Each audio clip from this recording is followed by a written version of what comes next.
Nandana Brajana Ranjana Jamuna Tira Vanachari Jamuna Tira Jaya Radha Madhava Kunja Vihari Jaya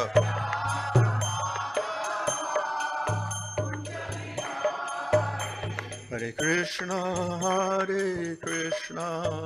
Krishna Krishna, Hare Hare, Hare Rama, Rama Rama, Hare Hare.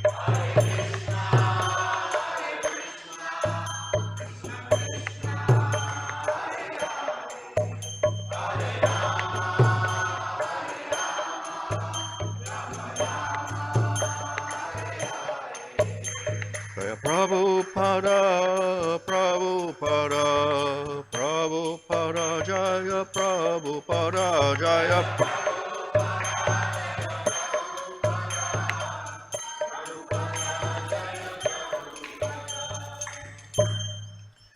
Vishnu Bhagavan Prabhupada Jagacharya Sadasi Swadesi Bhaktivedanta Samsara Prabhupada Ki Jai Namacharya Das Thakur Ki Jai Ram Sagaho Sri Krishna Chaitanya Prabhu Nityananda Sri Advaita Gadadhar Sri Gaur Bhakta Vrinda Ki Jai Sri Sri Radha Krishna Gopa Gopita Shama Kunda Radha Kunda Giri Govardhan Ki Jai Sri Vrindavan Dham Ki Jai Navadvip Dham Ki Jai Gang Jamuna Tulsi Bhakti Devi Ki Jai Ananta Koti Vaishnava Vrinda Ki Jai Samavetta Bhakti Vrinda Ki Jai Go Premanandi. All glories to Sam of the devotees, all glories to Sam of the devotees, all glories to Sam of the devotees. All glories to Sri Guru and Sri Gurung, all glories to Srila Prabhupada. Om Namo Bhagavate Vasudevaya. Om Namo Bhagavate Vasudevaya. Om Namo Bhagavate Vasudevaya. Namo Om Vishnu Padaya Krishna Prasthaya Bhutale Shrimate Bhaktivedanta Swami Niti Namane Namaste Saraswata Deve Gauravani Prachadane Nirvasesha Shinjavadi Pastatare Shatadane Sri Krishna Chaitanya Prabhu Nityananda Sri Advaita Gadadhar Shivasri Gaur Bhaktarinda Hare Krishna Krishna Krishna Hare Hare Hare Rama Rama Rama Hare Hare. Reading from Srimad Bhagavatam, Canto 11, Chapter 2, Verse, what is it, 53? 53. Tribhuvana vibhavahe tavepya kunta snurtir ajitatma saradbir vimrigyat na chalati bhagavata padara vinda lavani mishardam apya sa vaishnavagriya.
Tribhuvana of the three worlds, Vibhava Hetave, for the sake of opulences, Api, even, Akunta Smriti, whose remembrance is undisturbed, Ajitatma, of whom the unconquerable Lord is the very soul. Sur Adibi, by the demigods and others. Vimrgyat, which are sought. Natchalati, he does not go away. Bhagavat, of the Supreme Personality of Godhead. Padaravindat, from the lotus feet.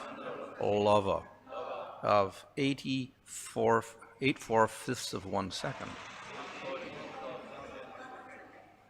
8/45 of 1 second. Nimisha, or 3 times that. Ardham, 1/2. Api, even. Ya, who. Sa, he. Vaishnava Agya, the foremost of devotees of Lord Vishnu. Translation: the lotus feet of the Supreme Personality of Godhead are sought even by the greatest of demigods such as Brahma and Shiva, who have all accepted the Supreme Personality of Godhead as their life and soul. A pure devotee of the Lord can never forget those lotus feet in any circumstance. He will not give up his shelter at the lotus feet of the Lord for a single moment. Indeed, not even half a moment, even in exchange for the benediction of ruling and enjoying the opulences of the entire universe. Such a devotee of the Lord is considered the best of the Vaishnavas. Purport: according to Srila Sridhar Swami, one may ask, if one were able to gain the opulence of the entire universe in exchange for leaving the Lord's lotus feet for just half a moment, what would be the harm in leaving the Lord's lotus feet for such an insignificant amount of time? The answer is given by the word Akunta Smriti. It is simply impossible for the pure devotee to forget the lotus feet of the personality of Godhead, since everything that exists is in fact an expansion of the Supreme Lord. Since nothing is separate from the Supreme Lord, a pure devotee of the Lord cannot think of anything but the Lord. Nor can a pure devotee contemplate ruling or enjoying universal opulence. Even if given all the opulence of the universe, he would immediately offer it at the lotus feet of the Lord and return to his position of a humble servant of the Lord. The words Ajitatma Suradi Vimrgyat are very significant in this verse. The lotus feet of Lord Krishna are so opulent that even the lords of all material opulence, namely Brahma and Shiva, as well as other demigods, are always searching for a glimpse of the Lord's lotus feet. The word Vimrgyat indicates that the demigods are not actually able to see the lotus feet of the Lord, but are endeavoring to see them. An example of this is given in the 10th canto when Lord Brahma offers prayers to Vishnu, begging the Lord to rectify the disturbances on earth.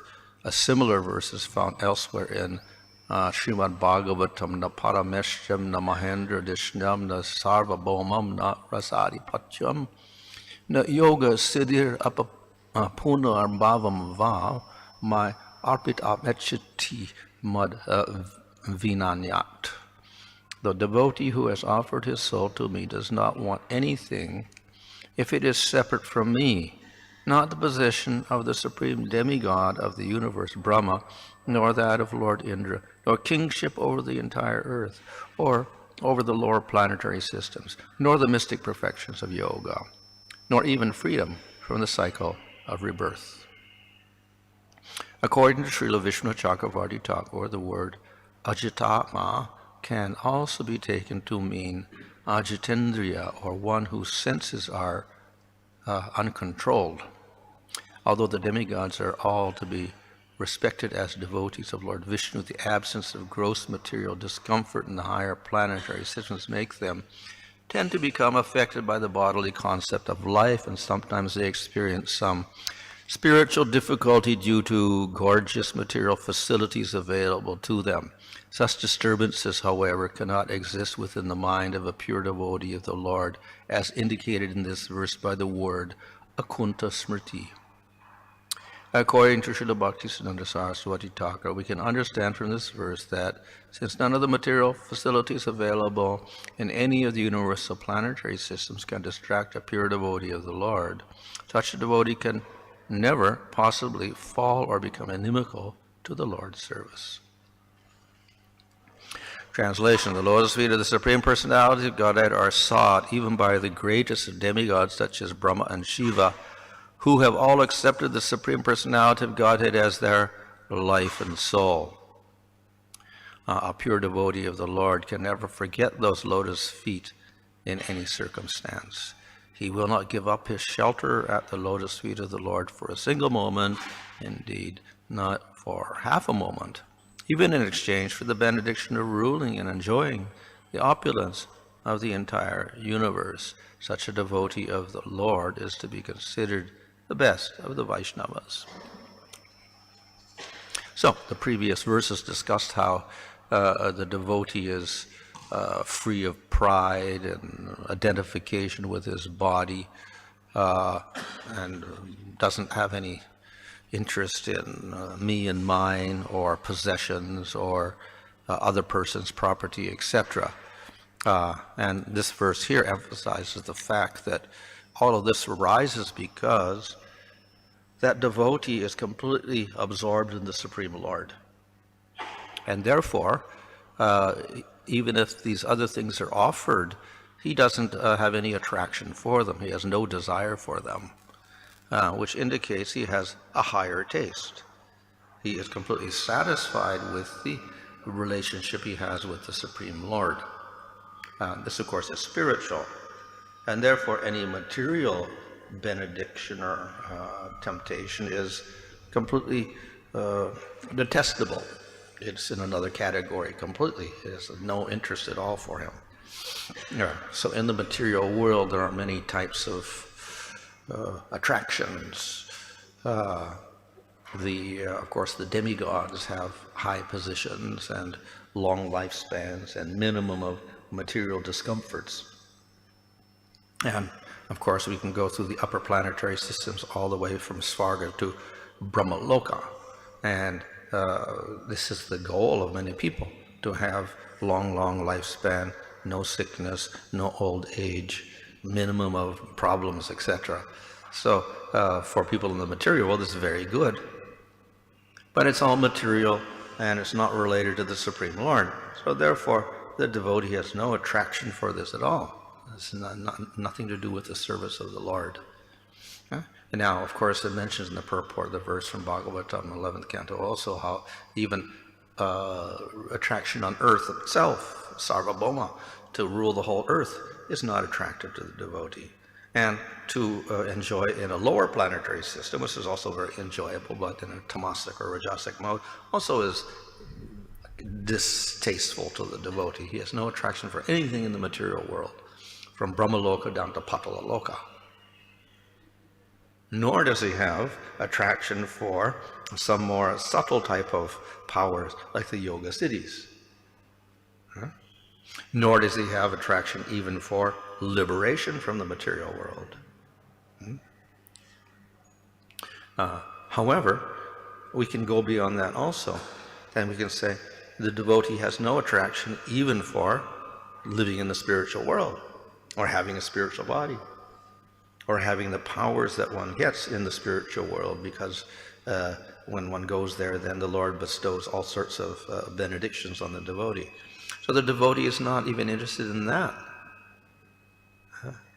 which are spiritual. Of course, then an exception is made. If these are favorable to his service to the Lord, then he will accept them. But they're not desired, they're not a condition for his service to the Lord. So in other words, the only desire of the devotee is to somehow serve the Lord in the most perfect way he can. And whatever condition that is, whatever place or whatever, it doesn't really matter. So he can be in heaven or hell or whatever. He's content to serve the Lord in all cases. So that's the position of the devotee. And therefore we see that the devotee will pray, simply let me be a devotee, or be even born in a house of a devotee as a worm or whatever, an insect. It doesn't really matter.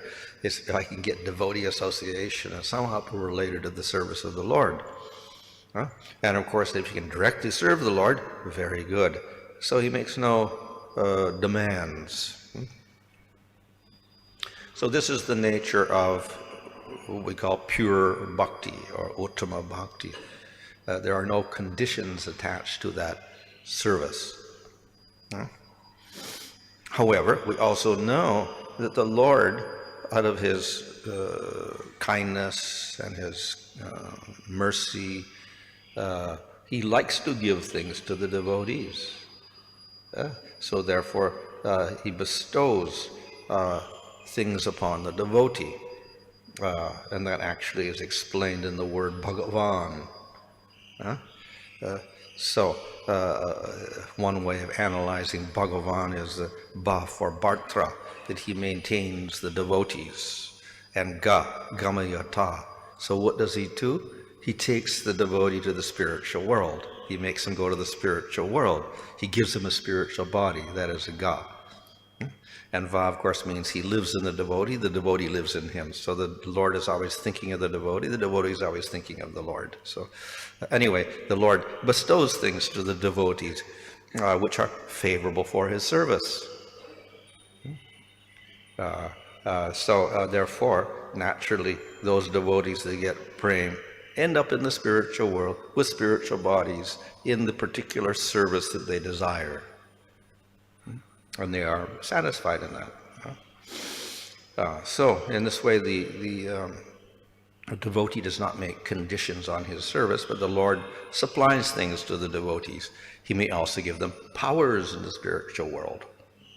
So it is described that the devotees in Vaikuntha, they can do anything. They can change their forms. They can manifest objects. They can appear or disappear or do whatever, so many things, just like mystic yogis.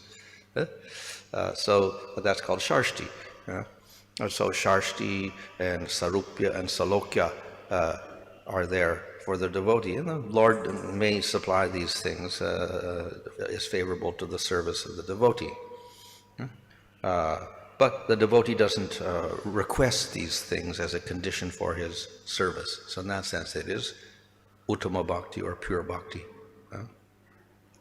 To attain that state, we have to do uttama bhakti and sadhana.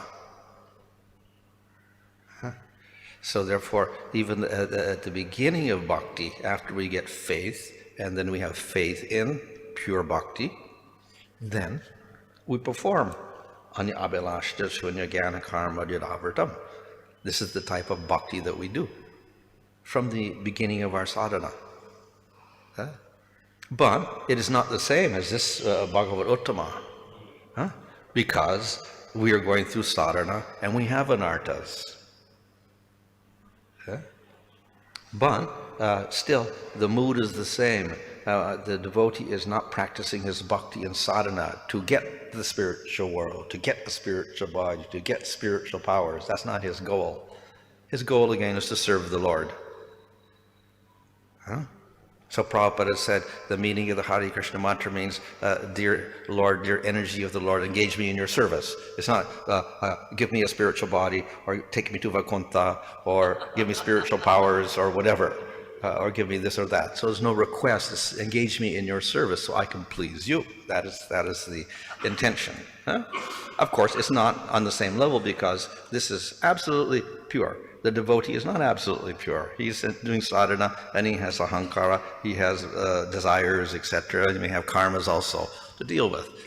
And he's not doing his bhakti perfectly with full attention. And he may have anger, lust, greed manifesting now and then also. So he's not in the same position as the uttama devotee. But that's his aspiration. And therefore, in his practice of bhakti, he minimizes his anarthas and he strives for that pure type of service. So therefore it's called pure bhakti and sadhana. He's doing uttama bhakti and sadhana. So when he does that, then he can attain this state. If he does not practice in that way, he doesn't get to this state.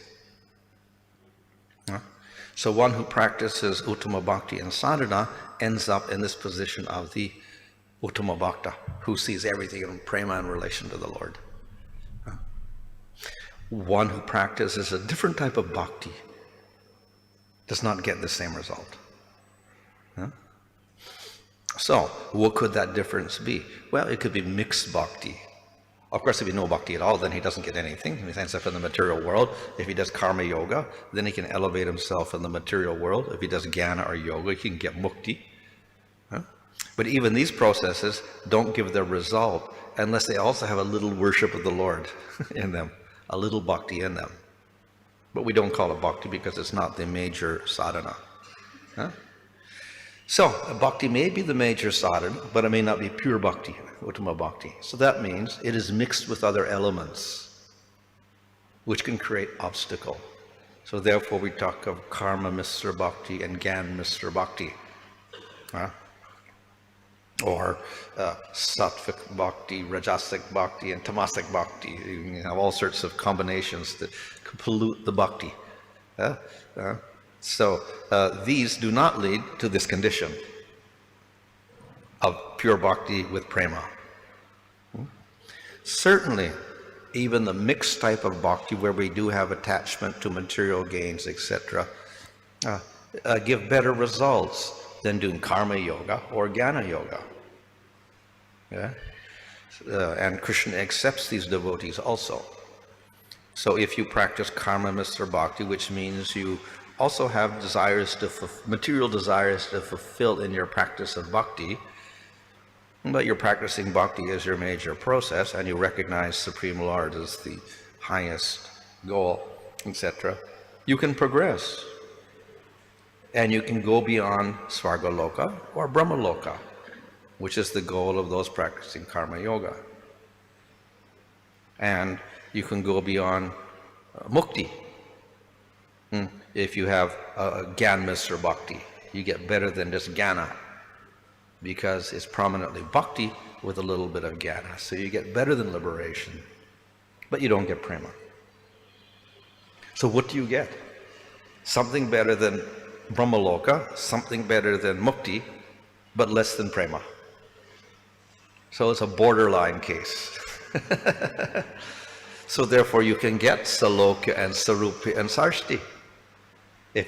Because you had desires for some enjoyment of material, Lord will give you better than Brahmaloka.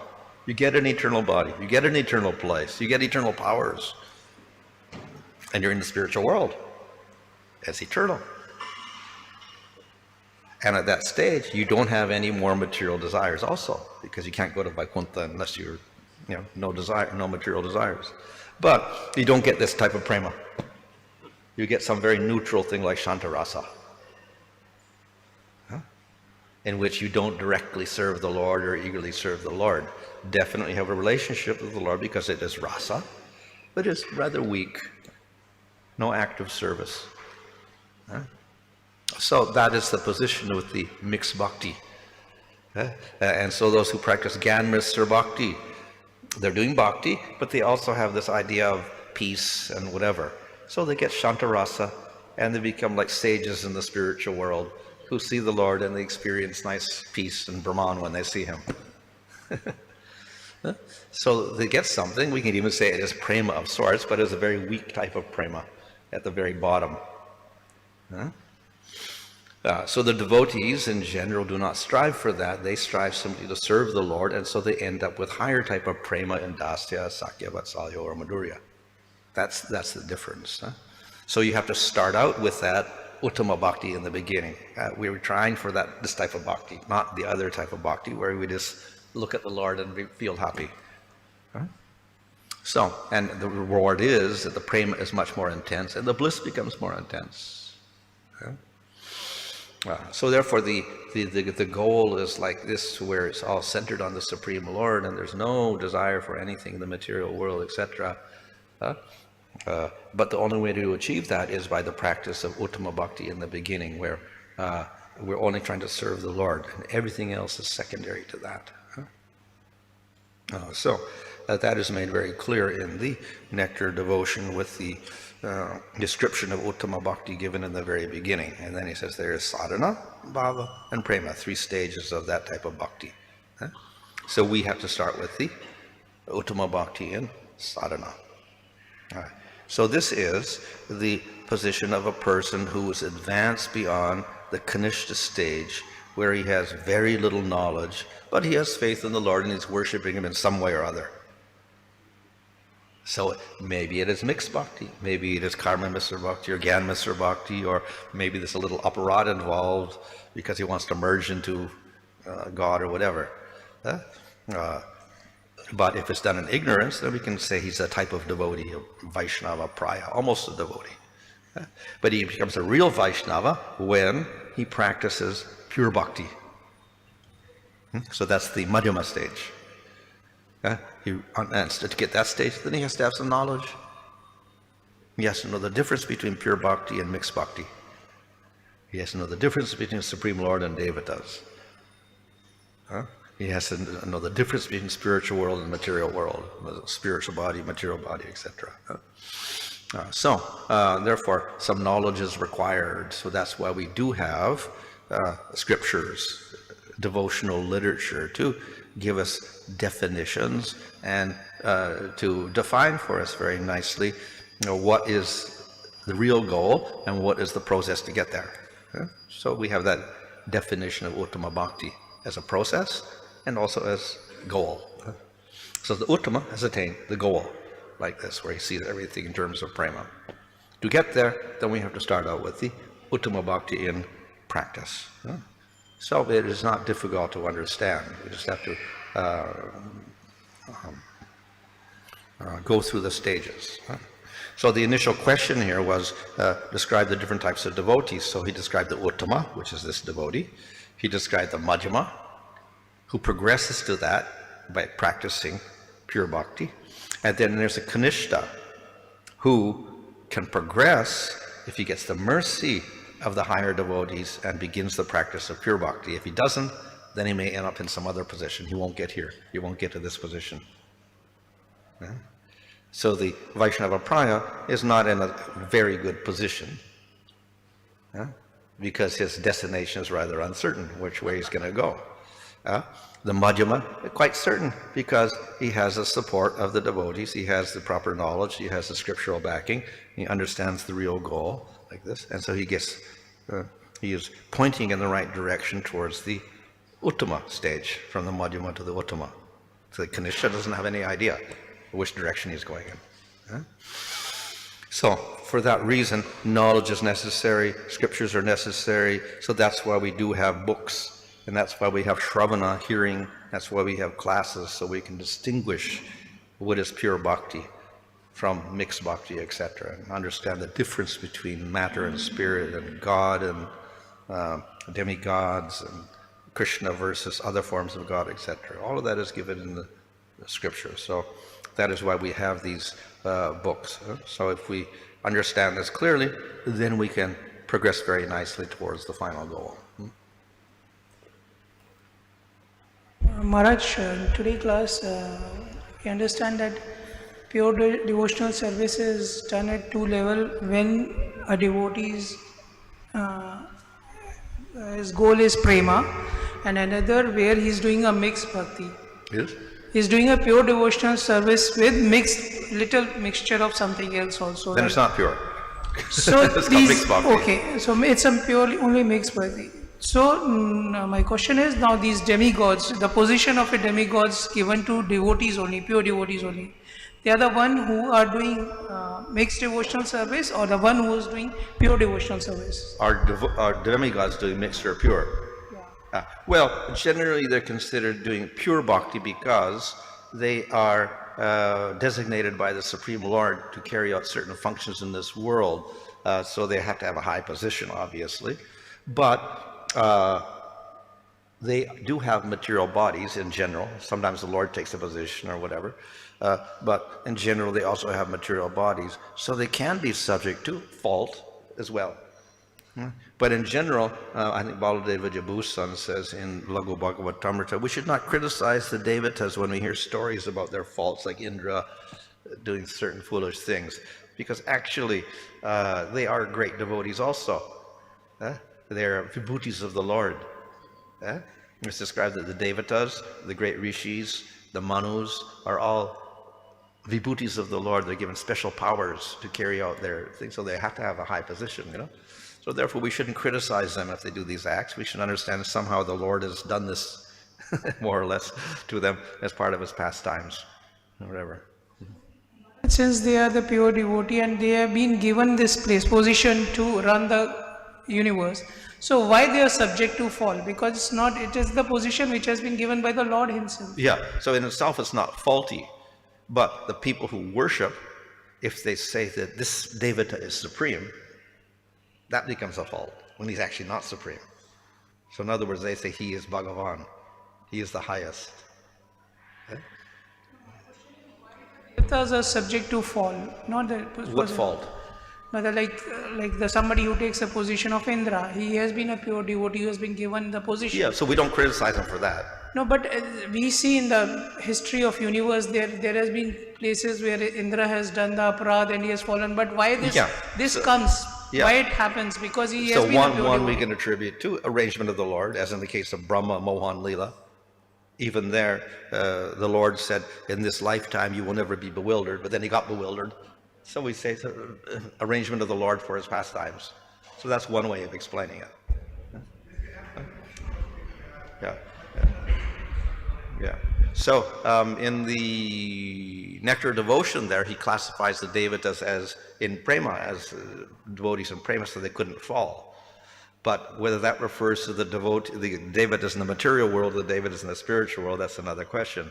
Because you couldn't become a devata in the material world, and you still have a material body, so you could make a fault, just like Brahma has a material body and he dies. So it is possible when that Brahma is there, and it's not the Supreme Lord himself, it's the Jiva, you could make a mistake or whatever, like that.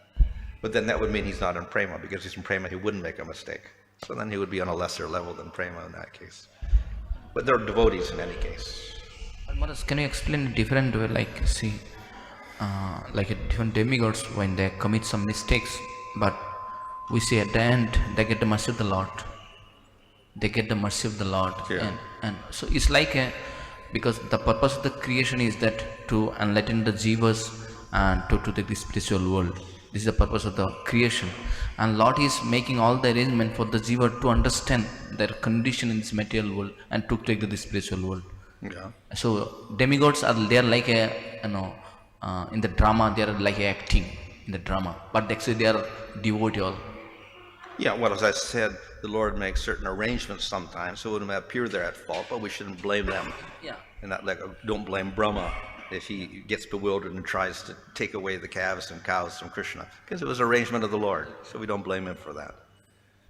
And the question was, you are saying that we chant Hare Kṛṣṇa Mahamantra to get a service, but sometimes see in the material world while serving there is some uncomfortable situation also. So is it like this that going to the spiritual is like a byproduct of the service? Going to the spiritual world is a byproduct of the service. That's salokya. That's a byproduct. It's not that we demand spiritual world and then service. We do service. If the Lord gives us spiritual world, fine. If he gives us hell, we don't mind either, as long as we have service to the Lord. Then why do we say that we have to go to the spiritual, we have to go back to God? Well, this conception, that's secondary, actually. As you say, Prabhupada says that Hare Kṛṣṇa means please engage me in your service, not please take me to Vaikuntha. That's not what he's saying. He says, please engage me in your service. He's saying that. Huh? But in the material world, there's always while serving, there's some always uncomfortable situation. So that's why Lord takes. Yeah, it's unfavorable. It's unfavorable because yeah. you have material bodies, material situations, material people, aparadhis, and so many things. So it's not the ideal situation, obviously. So the Lord arranges for the devotee ideal situation. So In the spiritual world, yeah.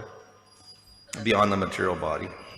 Another thing is in the verse in is mentioned that even the person who is in Uttama Adhikari, he doesn't forget even for a moment lava nimishadam. Is it like a, he is almost like a, in the material like a conditioned soul we see. They always forget the Krishna. But here in the case of Uttama Adhikari you see, he is also almost like a condition to remember the Krishna. Well, it's a permanent condition. Yeah. And we can say it's a natural condition. So when we talk about conditioning, we say it's an artificial conditioning. And it's changeable. It's changeable to another condition. Once he's in this condition, it doesn't change. So in that sense, it's not conditioning. We can say it's a manifestation of his very nature. Lotus feet is given such an importance, even here Padaravinda. So some may say that I can just keep the feet of the Lord. So does it mean that lotus feet means we have to meditate on the entire form of the Lord? Why only the lotus feet has been used? Well, it's often figurative to indicate surrender to the Lord, that we serve him, we're the servant of the Lord. So it means that in many cases, not only that we only see the toe all times or whatever like that, because we see the gopis remember his smile or his eyes and whatever like this. So we see whole descriptions of him, but nevertheless they also pray, let me serve your lotus feet or whatever. So that means their submission to the Lord and dedicated to pleasing him.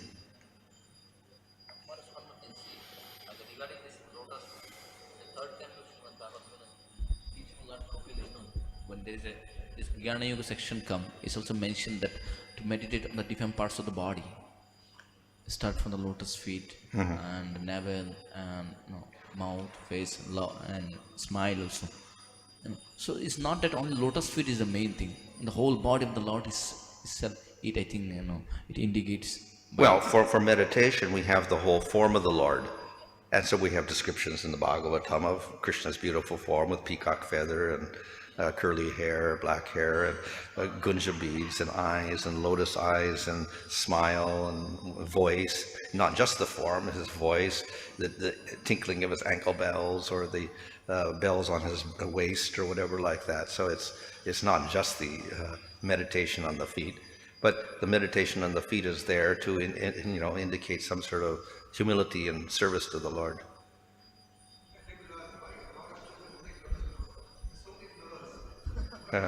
That also is convention in one sense, but usually the lotus is taken as the most beautiful of flowers because it's very delicate petals, it has a nice cooling fragrance to it and a nice soothing color.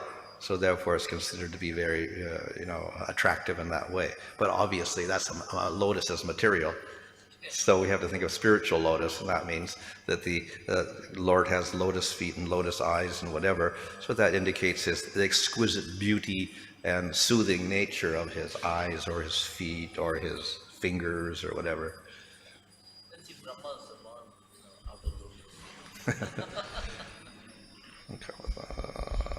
Hare Kṛṣṇa. Krishna Maharaj, like how, as a practicing devotee, how can we identify in our bhakti that we have elements of karma or jnana? We are? As a practicing devotee, how can we identify we are having the elements of karma and jnana? Well, the karma would mean, for us the karma, Mr. Bhakti, would mean that when we're practicing devotional service, besides our intention to please the Lord, we also have a desire in that worship to get some material enjoyment. Or, if it's jnana, Mr. Bhakti, we have a desire for liberation. Those two desires. Question here is, what does Tivrani Bhakti Yogena mean? Kamasara Kama. Well, Tivrana means very intense or very sharp. Sharp means actually like a sharp knife or something like that. So we can say intense bhakti. So in any case, one should perform intense bhakti, whether one has all desires or no desire, or desire for liberation, etc. If one has that Tivrana bhakti, then that will annihilate the desire for liberation or desire for material things. Eventually it will get removed. Brahmacharya for lifelong celibacy when one has not got natural detachment yet. What? If we're practicing brahmacharya but we're not completely detached, does that indicate gyan, misra, bhakti? Well, the main thing is the intention in our bhakti itself. So if the brahmacharya is mixed with the desire for liberation, then it would be gyan, misra, bhakti. If it isn't, then we wouldn't say it as gyan, misra, bhakti.